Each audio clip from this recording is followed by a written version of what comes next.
여러분 안녕하십니까? CBS 초대석의 박재홍입니다. 우리 신앙인들에게 있어서 가장 중요한 것은 주님과의 만남이겠죠. 오늘 이 시간에는요, 날마다 주님과 동행하고 그리고 주님과 예수님과의 깊은 교제를 강조하고 있는 한 목회자를 만나보겠습니다.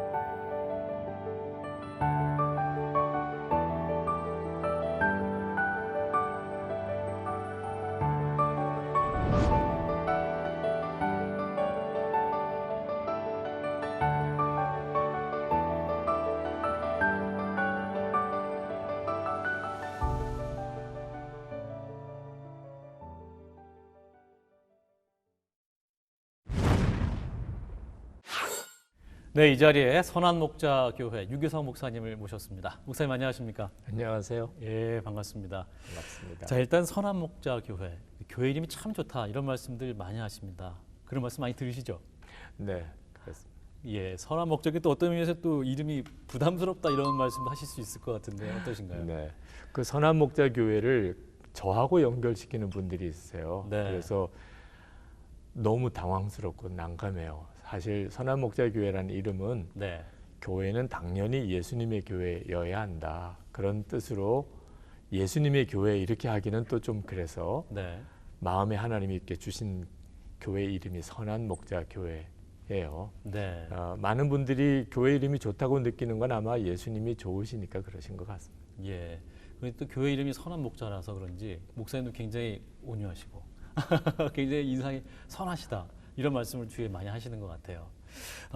요즘 또 한국교회를 대표하는 설교자 중 한 분이다 이런 말씀도 많이 하시고 특별히 영상 설교를 통해서 많이 만난다 이런 분도 계시는데 실제로 그런 피드백도 많이 받으시죠? 네, 제 설교를 들으신다는 분들이 많으세요. 네. 저로서는 잘 이해하기가 어려운 일이기도 해요. 왜 그러세요? 왜냐하면 저는 항상 제 설교에 대한 부족함이 이제 늘 고민이거든요. 그러니까 하나님 네. 앞에 설교를 맡기실 거면 좀 말도 잘하게 하시고 또 능변이기도 하고 재미있게도 하고 이럴 수 있으면 얼마나 좋을까 네. 그런 생각이 드는데 그럼에도 불구하고 왜 설교를 많이 들으신다고 하실까 그러다가 마음이 깨달아진 것이 제 마음속에 있는 간절한 소원이 예수 그리스도를 사람들이 다 주목해 보면 좋겠다.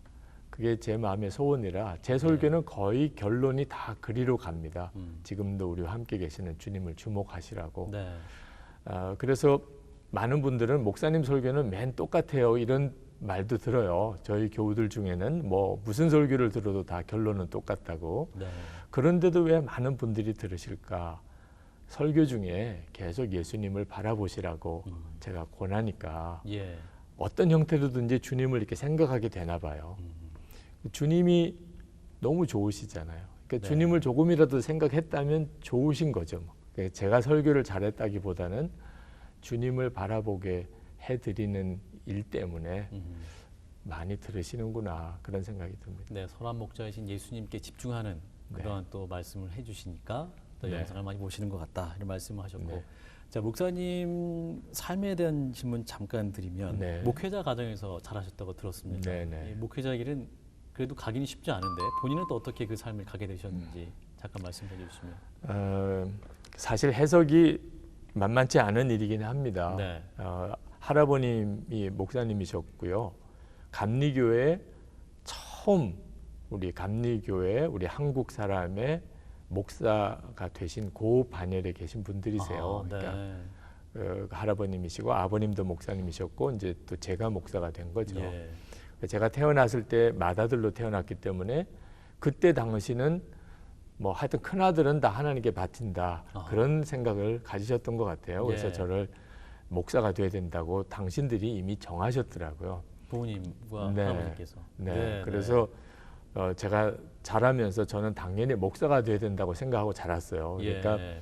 엄밀히 말하면 줏대가 없는 거죠. 네. 그분들이 하라고 한다고 그래서 그냥 하는 요즘 세대는 잘 이해가 안 될 세대죠. 근데 네.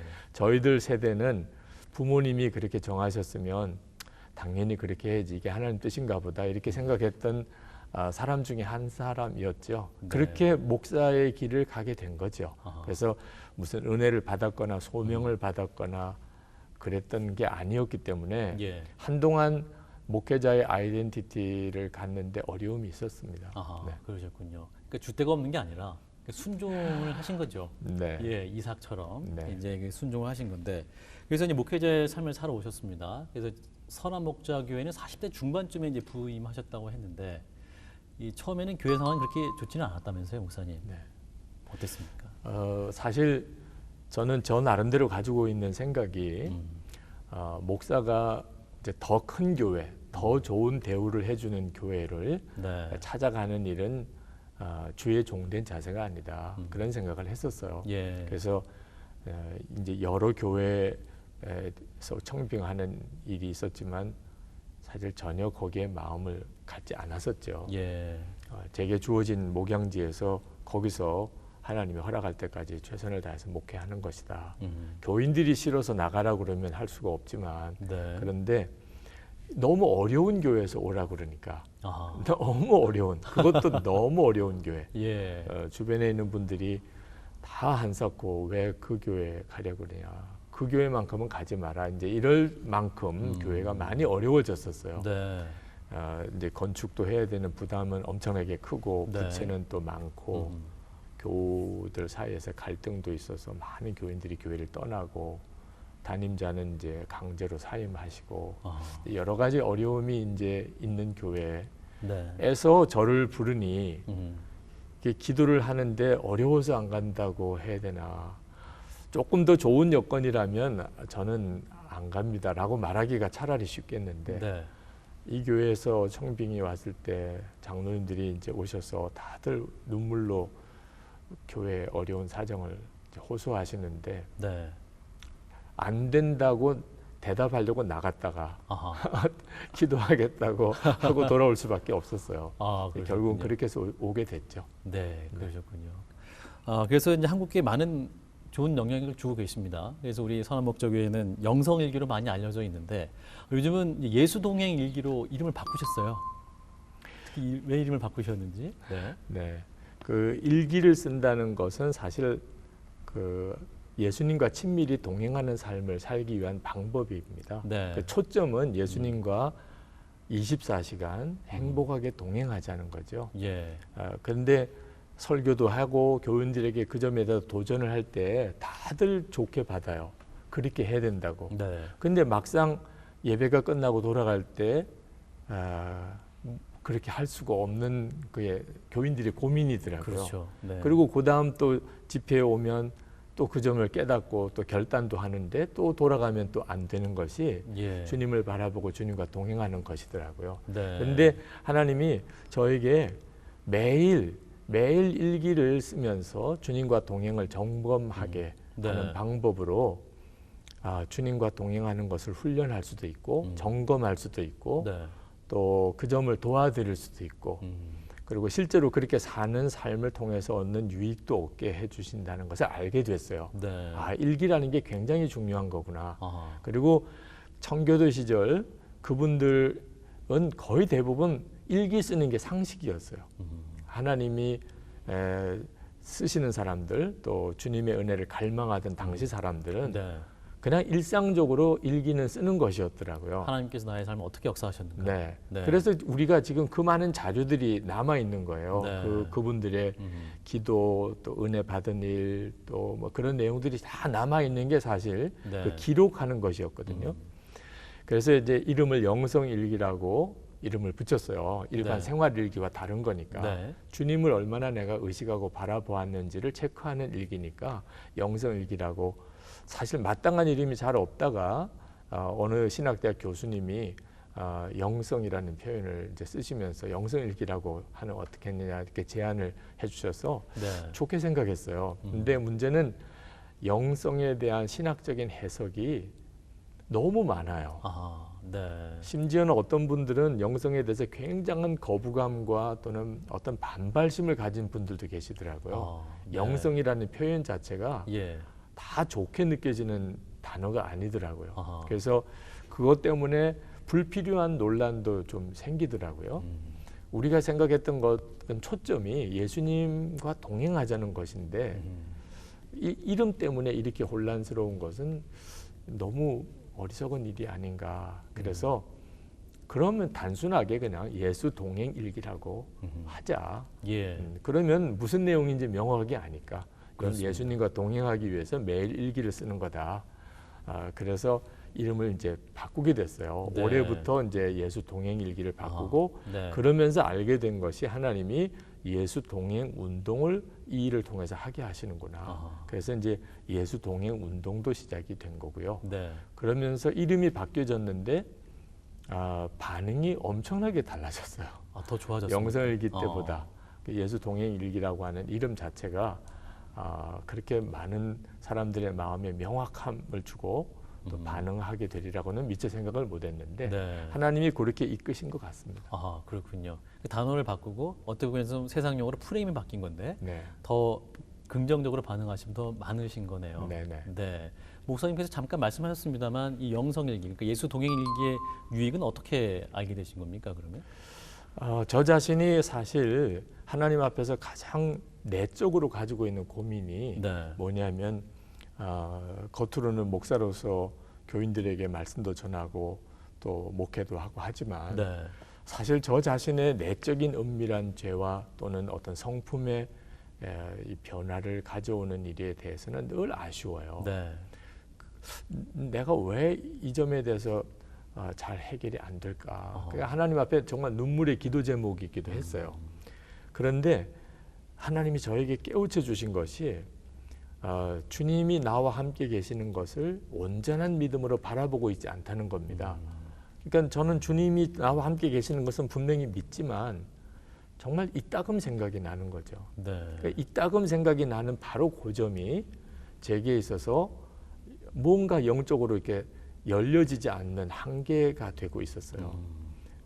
근데 그때 미국 선교사님이셨던 프랭크 루바크 선교사라고 하는 분이 매일 일기를 네. 쓰기 시작했던 것을 알게 되고 네. 그 책을 제가 이제 구입해서 보면서 매일 일기를 쓰면서 주님을 의식하는 게 엄청나게 커진다는 사실을 알게 됐어요. 아하. 그분이 네. 6개월 정도 좀 지나고 난 다음에 일기가 너무 놀라웠어요. 아하. 주의 임재하심에 대한 감격과 그리고 그 찬양, 제가 보기엔 부러울 정도예요. 아하. 그런데 어떻게 일기를 쓰고 6개월 만에 그렇게 될 수 있는지 그게 더 놀라웠어요. 네. 그래서 저도 교회에서 한 달 동안 안식월을 주셨을 때 제주도에 그 서귀포 옆에 있는 조그만 어촌 마을에 네. 거기서 집을 얻어서 지내면서 주님만 계속 바라보고 매일 일기 쓰는 일을 해보았어요. 한 달 동안 제 네. 아내와 함께. 아하. 너무나 놀라운 은혜가 있었던 것, 무슨 특별한 어떤 영적인 체험이 있었던 건 아니고 저 안에 주님이 함께 계시다는 게 매 순간 믿어지는 거예요. 예. 주님이 나와 함께 계시는 게 매 순간 의식이 되는 겁니다. 주님이 나와 함께 계시는 게 의식이 되니까 그러니까 마음과 생각과 말과 행동에 엄청난 변화가 오기 시작하는 거예요. 예. 그전에는 그게 다 노력해서 이루려고 했던 것인데 그럴 때마다 좌절이었죠. 근데 주님을 그냥 의식하는 것만 가지고도 그냥 저절로 말, 심지어 내 마음의 생각까지 정리가 되는 것. 네. 그래서 이제 교우들하고 같이 나누기 시작하면서 교우들도 비슷한 경험들을 하기 시작하는 것을 보고 네. 그러면 전 교우들에게 여러분들도 한번 일기를 써보세요. 그리고 그걸 이름을 영성일기라고 하겠습니다. 라고 이제 시작하게 된 거죠. 그렇군요. 방송을 이제 처음 보시는 분들은 그럼 그 일기를 그럼 어떻게 쓰는 것인가 이렇게 또 궁금하실 것 같아요. 그러니까 오늘 밥을 먹었다, 예수님이 함께 하셨다, 뭐 이런 일인지 간략하게 어떻게 쓰는 것인지, 묵상을 하는 것인지 조금 말씀해 묵상도 주시면. 들어가고요. 예. 하루에 나의 아침에 눈을 뜨면서 밤에 잘 때까지 네. 나는 얼마나 주님을 의식했나. 어. 그래서 처음에는 내가 아침에 눈을 떴을 때 그때 네. 내가 제일 먼저 주님을 생각했나. 어. 주님이 나와 함께 계신 게 사실이라면 그건 뭐 말할 수 없이 분명한 일인데 나는 그렇게 됐나. 네. 그리고 이제 주님은 우리 마음에 오시는 것이 밥을 같이 먹자고 오신다고 요한계시록 3장 20절에 말씀하셨는데 네. 나는 밥을 먹을 때 식사 기도는 하지만 어. 주님을 정말 바라보았나. 네. 주님과 함께 식사한다는 그런 정말 의식을 내가 가지고 있었나. 음. 이렇게 나의 모든 하루의 일과 속에 나는 얼마나 주님을 의식했는지를 저녁에 한번 기록으로 남겨보는 겁니다. 네. 그래서 주님을 의식했다, 의식하지 못했다, 뭐 오늘 주님을 거의 뭐 저녁에 일기 쓸 때 비로소 처음 생각났다, 뭐 네. 이제 이런 자기의 솔직한 주님과의 관계에 대한 기록을 써보는 거죠. 예. 근데 이 기록이 그날은 별 의미가 없는데 네. 그게 이제 이어지면서 아하. 주님의 의식이 굉장히 커져요. 삶에서. 네. 예. 그러니까 오늘 저녁에 일기도 써야 돼요. 음. 근데 어제는 주님을 의식하지 못하고 살았어요. 네. 근데 오늘 갑자기 내가 주님을 오늘도 의식하지 못하고 이렇게 지나네 이런 게 중간에 깨달아져요. 예. 그럼 주님을 생각하게 된 거죠. 그래서 갑자기 내 삶이 전에하고는 너무나 많은 변화를 가져오게 돼요. 주님을 의식하는 게 길어지기 시작하는 거죠. 예. 그러면서 비로소 전에는 마음의 결심에도 안 되던 거, 고쳐야 된다는 건 안 되던 거, 은밀하게 짓는 죄에 대해서 이렇게 무너진 거 이런 네. 것들이 해결되기 시작하는 거죠. 그래서 가족들이 변했다는 이야기를 하고 전에는 아무리 예수를 믿고 세월이 오래 지나가도 변했다는 소리를 안 하더니 예수 믿는 사람이 그 모양이냐 이런 말만 계속 들었는데 예. 예. 이제는 변했다는 소리를 듣고 그게 참 놀라운 거잖아요. 그렇군요. 그러니까 실제로 코람데오 하나님 앞에서의 삶을 매 순간 생각하게 네. 하고 네. 그것이 좀 나의 삶의 변화로까지 이끌 수 있는 네. 그런 일기네요. 네. 예. 그리고 목사님이 또 일기 쓰는 것뿐만 아니라 나눔도 강조하시는데 그 나눔은 어떤 식으로 하는 건가요? 저희가 웹사이트를 만들었어요. 아. 처음에는 이제 여러 포털을 이용해서 우리가 나눔방을 예. 갖도록 했는데 보안 문제도 있고 또 일기에 적합한 그런 그렇죠. 아, 사적인 내용도 게 있고. 아니기 때문에 네. 이 예수동의 일기에 적합한 웹사이트가 하나 필요하다. 아하. 그래서 그걸 가지고서 우리가 서로 일기를 서로 나누도록 하는 게 좋겠다. 네. 그래서 이제 만들게 되면서 나눔방을 갖게 됐습니다. 그러니까 나눔방은 이제 같이 뜻이 맞아서 우리 주님을 계속 바라보고 주님과 동행하기로 살기로 이제 마음에 결단한 사람들끼리 네. 우리가 매일 일기를 서로 나누자. 그 말은 끝까지 가고 싶은 거죠. 아하. 그래서 서로 점검해주고 내가 일기를 못 쓰면 아는 사람들이 생기는 거죠. 그러면 그것 때문에라도 다시 일기를 쓰고 누가 또 일기를 못 쓰면 그 사람이 또 무슨 문제가 있으니까 예. 그 사람을 위해서 같이 중보하고 다시 그가 시작하도록 해주는 역할을 하자고 나눔방을 만들게 된 거예요. 네. 우리가 하나님 앞에서 주님을 바라보려고 거룩한 결심을 해도 혼자서만 결심하고 나가면 항상 중간에 그만두게 되는 일을 만나게 되고 네. 그러다 보면 또 결심은 다 했는데 어느 순간 가보면 아무도 주님과 동행하는 삶을 못 살게도 되거든요. 근데 제일 어려운 것이 일기를 나눈다는 것에 대한 거부감이에요. 어떻게 그 일기를 서로 나누냐고 하는 이제 거부감인데 네. 사실 주님이 내 안에 오셨다는 사실을 알고 나면 내 마음속에 있는 내용을 나눈다는 게 거부감이 있을 리가 없어요. 네. 이미 주님이 다 아시는 내용. 근데 일기로 이제 나누려고 할 때 유익함은 내 마음속에 있는 것을 일기로 담을 때 하나님이 정리해 주세요. 품지 말아야 될 생각, 네. 또 버려야 될 생각, 또 회개해야 될 거, 또 깨달아야 될 거. 이건 있는 그대로 속에 있는 마음을 그대로만 써버리면 나눔방이 정말 난리가 나죠. 근데 하나님이 우리 마음을 정결하게도 하시고 변화도 시켜주시는 과정을 매일 갖게 하시는 겁니다. 그래서 전에는 이 나쁜 감정, 나쁜 기억 이것이 오래 갔어요. 그게 한번 이렇게 해결되기까지가 오래 가요.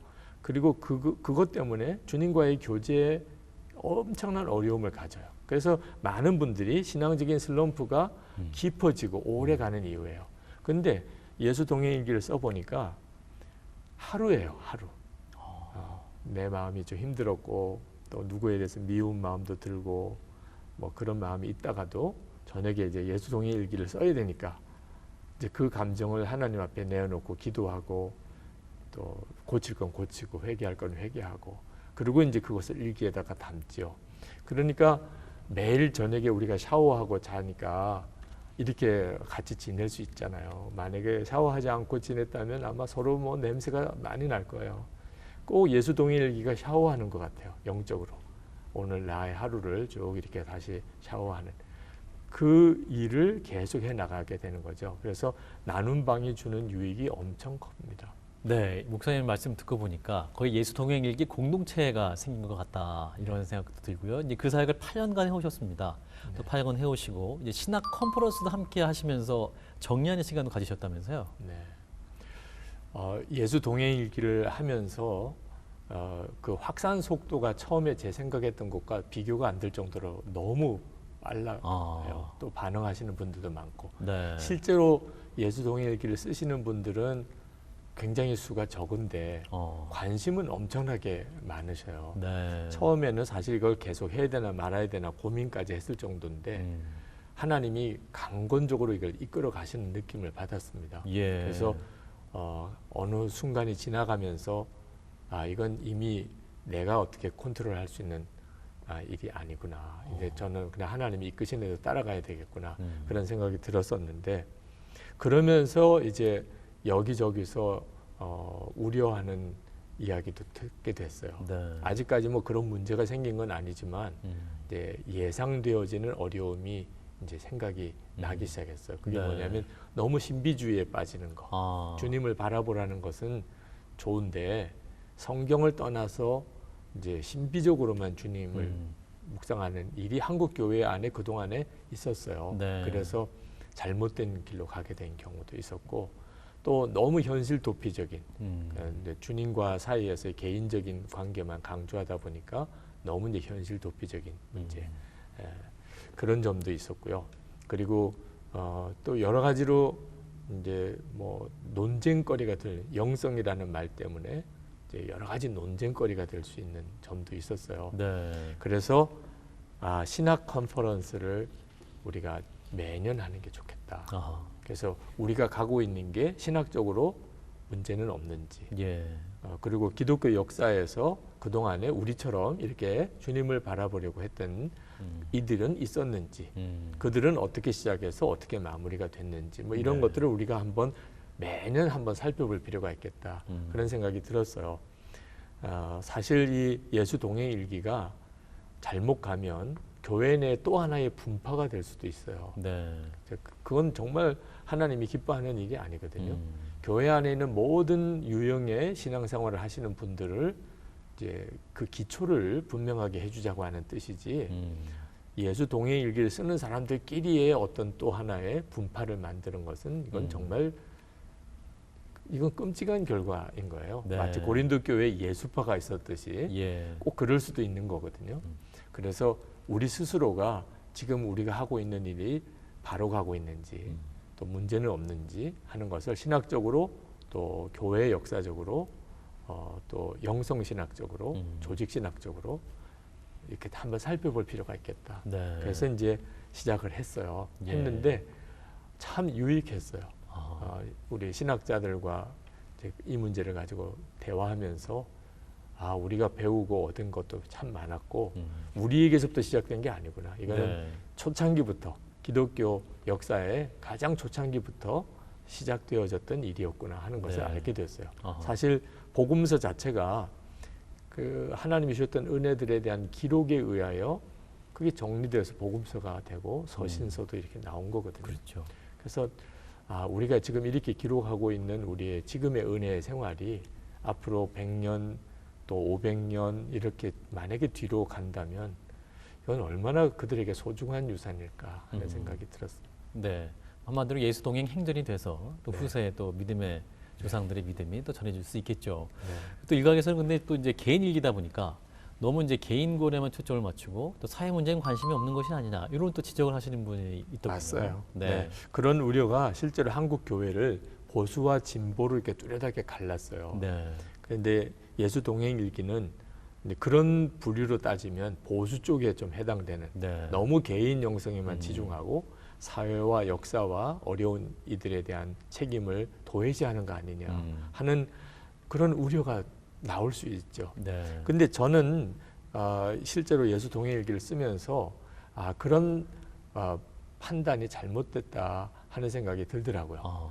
개인 영성에 너무 치중했기 때문에 문제가 되는 게 아니고 한국 교회는 그동안에 보수 교단들을 중심으로 너무 왜곡된 개인 영성에 빠져버렸기 때문에 네. 이 사회적인 성화를 위한 열매가 안 맺어진 거예요. 예를 들면 나무가 있는데 나무의 뿌리와 나무의 열매 관계죠. 네. 그러니까 열매가 안 좋아요. 그러면 뿌리에부터 문제가 생긴 거예요. 그 나무는. 그러니까 이 열매를 좋은 열매를 맺으려고 그러면 뿌리를 바로 해야 하는 거죠. 네. 근데 예수 동행 일기는 개인적인 영성을 건강한 영성으로 만들자는 거죠. 그동안에 개인 영성이 너무 신비주의 또는 은사주의 네. 또 너무 기복주의 이런 형태로만 흘러가 버렸어요. 예수님 그분이 중심이 아니고 그분으로부터 얻게 되는 어떤 것들에 너무 초점을 맞추고 그게 문제였던 거예요. 예수 그리스도 그분에게 초점을 맞추어 가야 주님이 원하시는 삶이 사라지는 거죠. 그 핵심이 요한복음 15장 5절이에요. 주님은 포도나무고 우리는 가지니 네. 우리가 주님 안에 주님이 우리 안에 거하시면 여기까지가 예수 동행 일기가 지향하고 있는 겁니다. 그러면 너희가 많은 열매를 맺을 것이라 이렇게 약속하신 거거든요. 그렇죠. 그래서 실제로 저희 교회 안에서 예수 동행 일기를 쓰면서 뚜렷하게 일어난 변화가 이제 어려운 사람에 대한 배려와 책임, 또 이렇게 선교, 또 교회 분립 개척, 뭐 이런 뚜렷한 이제 어떤 삶의 변화가 일어나기 시작했어요. 네. 저는 굉장히 중요하고 의미 있는 일이라고 생각이 되고요. 실제로 어느 이화여대 간호대학 교수님이신 김석선 교수님이 이 영성일기에 대해서 관심을 가지고 한번 그동안 예수 동행일기를 쓰셨던 분들을 쭉 한번 논문으로 한번 연구를 했는데 이제 사람의 우울증이라든지 또는 어떤 육신적인 질병조차 매일 주님을 바라보는 일기를 쓰는 사람에게는 변별력이 분명할 정도로 놀라운 치유 효과도 일어나고 있다는 것을 이렇게 보여주었어요. 그래서 사람은 영적인 상태와 마음과 실제 행동은 실제로 다 연결되어 있는 겁니다. 사실 이건 보수와 진보로 나눌 수 있는 문제도 아니고 개인 영성, 사회 영성 이렇게 나눌 문제도 아니에요.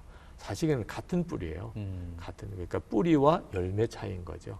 그래서 예수동의 일기 자체가 어떤 사회적인 어떤 캠페인은 아니지만 우리가 살고 있는 지역 사회에 책임 있는 크리스천이 되기 위한 가장 중요한 기초예요. 근데 예수님과 친밀히 동행하는 것이 없이 의식만 있는 분들이 가지고 있는 또 문제가 있어요. 그러니까 의식은 좋아요. 지향하는 점도 성경이 말하는 것과 같아요. 그런데 문제는 능력이 없어요. 계속 그것 가지고 논쟁하고 싸우기만 해요. 한국 교회 이거 문제다 저거 문제다 지적만 하는데 실제로 교회 안에 실제적인 변화의 열매는 안 나타나요. 이유는 주님과의 친밀한 관계가 훈련이 되질 않았기 때문에 사실 그 에너지가 주님으로부터 온 게 아니고 우리 자신의 어떤 의식에서부터 나온 이야기가 되어버리게 되는 한계에 부딪히는 거죠. 그러니까 하나님 앞에 제대로 영성기를 썼을 때 정말 하나님 바로 서게 되고 그 열매로서 당연히 사회 문제에 관심을 갖고 선순환이 이루어지게 되는 거군요. 또 구호에 그치는 것이 아니라 앞으로 예수동행 일기 사역 또 운동 더불어서 기도 제목 있으시면 마지막으로 나누고 오늘 시간 마치도록 하겠습니다. 저는 우리 한국 교회 성도들이 가지고 있는 어떤 지식적인 신앙은 참 훌륭하다고 생각해요. 흠이 없이. 또 목사님들도 공부를 많이 하셨고 또 성경에 대해서 아주 해박하고 그런데 왜 한국 교회가 이렇게 되어버렸을까 하는 점이 고민인데요. 저는 하나가 잘못 생각하고 있었기 때문이라고 생각해요. 예수님과 동행하자 그러면 다들 나도 예수님과 동행합니다. 이렇게 얘기를 해요. 그러니까요. 예수님이 내 네. 안에 계신데 네. 당연히 예수님과 동행하는 거죠. 음. 근데 예수님이 내 안에 오셨기 때문에 당연히 그냥 내가 어디를 가든 주님이 나와 함께 하신다고 믿는 믿음은 진정한 의미에서 예수 동행이 아니라는 거예요. 예수님이 나를 따라다니는 형태의 동행은 성경이 말하는 동행이 아니에요. 아하. 성경이 말하는 우리에게 도전하는 예수님을 믿고 주님과 연합한다는 뜻은 예수님이 앞장서시고 우리가 그 주님을 따라가는 구조가 되어야 비로소 진정한 것이고 역사가 있어요. 근데 그동안 우리는 주님이 나와 함께 계시다는 것에 대해서만 기뻐하고 감사하고 만족했어요. 근데 이제는 예수님을 바라보는 눈이 진짜 분명히 열려야 돼요. 그리고 주님이 가시는 길을 내가 가야 된다. 주님이 원하시는 쪽으로 내가 움직여야 된다고 분명히 생각해야 되고 그 일을 위해서 지금 예수 동행 일기를 쓰고 있는 겁니다. 내가 네. 오늘 얼마나 주님을 의식했고 얼마나 주님께 순종했는지를. 그래서 한국교회가 빨리 주님이 우리와 함께 계신 것에 대해서만 기뻐할 게 아니고 이제는 주님이 정말 말 그대로 주님이 되셔서 왕이 되셔서 네. 우리를 이끄시는 구조로 영적으로 우리가 한 단계 더 나아갔으면 좋겠습니다. 네. 지금 목사님 말씀이 우리 한국에 정말 많은 메시지를 주고 있는 것 같습니다. 예수님 따라오세요가 아니라 정말 예수님을 따라가는 그런 제자의 삶, 바로 그 동행의 길 통해서 네. 우리가 마음속에 주님을 모시고 그렇게 살 때 우리 한국교회가 다시 한번 새롭게 되고 하나님께서 귀히 쓸 수 있는 그러한 공동체가 될 것 같습니다. 오늘 목사님 귀한 말씀 너무 잘 들었습니다. 앞으로도 함께 기도하겠습니다. 고맙습니다. 감사합니다.